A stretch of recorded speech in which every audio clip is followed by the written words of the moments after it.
It seems like AI is just everywhere these days. Oh, yeah, absolutely. Every time I look at the news, it's like AI is composing music or, writing movie scripts. Mm.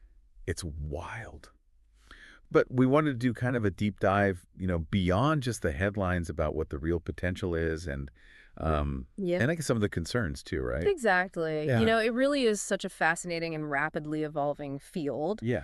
Um, but yeah, there are a lot of ethical implications and potential downsides that we have to think about. For sure. For sure. So let's start with like the positives, I guess. Okay. Mm.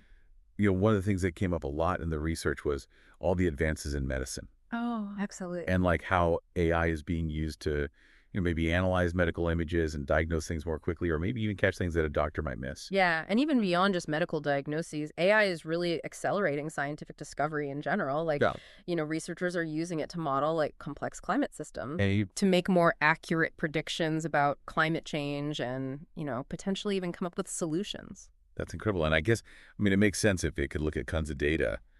It could probably find patterns and stuff that, Right. a human wouldn't even notice. It can process information on a scale that would just be impossible for humans to do. Yeah. So that's all amazing. But I guess, thinking about the other side of this, Yeah.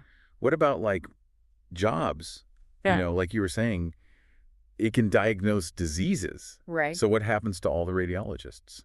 Yeah, that is definitely a valid concern. And we have to be proactive about addressing that. I Sure. don't think it's necessarily about AI taking over jobs entirely, but it will definitely change the types of jobs that are available. Right. Certain tasks will probably become automated. Hmm. So we need to think about, retraining people Yeah. and creating new job opportunities in areas where human skills are still really important. Yeah, it's kind of like we're going to have to learn to work alongside it. Exactly. Adapt and evolve. Okay, so another big concern, and I think this is one that, everyone's talking about, is data privacy. Mm-hmm.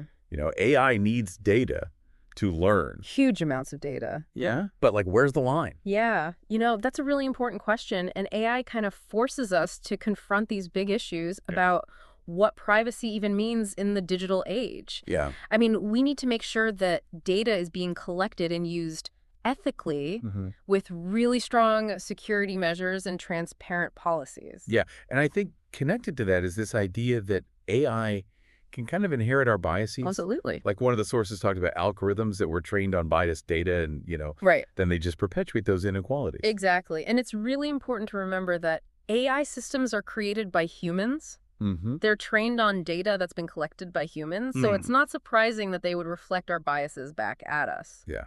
Yeah. So how do we fix that? Well, I think it starts with having diverse teams of developers and really carefully curating the data sets that we're using to train these systems. Okay, so moving on to something a little bit different.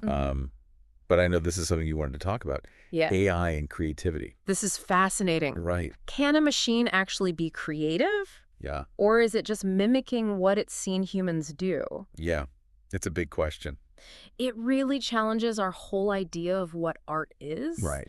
I mean, some people say AI-generated art, it just lacks that spark, that emotional depth that you get from human art. Right. But then others are like, hey, this is a whole new tool for artistic expression. It's pushing boundaries. Yeah, one of the sources talked about an AI that composed a symphony. I know, isn't that wild? Yeah. And like it actually evokes emotions in people. Right. So like, what does that even mean? Right. What is creativity then? Exactly. Is it the process? Is it the intent? Is it the final product? So many questions. I think these are questions we're going to be wrestling with for a long time. Yeah, for sure. So to kind of start to wrap things up here, AI is obviously incredibly powerful. It is. And it has so much potential, but we have to be careful, right? Absolutely. So what are some of the things that we can do to make sure that it benefits humanity? Well, I think the key is open communication and collaboration. Yeah. Yeah. We need everyone at the table, technologists, policymakers, ethicists, and the public to develop ethical guidelines and regulations and make sure that everyone understands the implications of this technology. So it's really about finding that balance. Exactly. Embracing the good, Yeah. but being aware of the risks. Absolutely. And remembering that AI is a tool. Right. And like any tool, it can be used for good or for bad. Yeah. It's up to us to decide how we're going to use it. That's a really good point. So to leave everyone with something to think about. Okay. In a world where AI is becoming more and more influential, what role do you want to play? in shaping its future? That's a great question. Yeah, thanks for talking with me about this. Oh, it was my pleasure. This was a lot of fun. Yeah, it was really interesting. So until next time. Kia.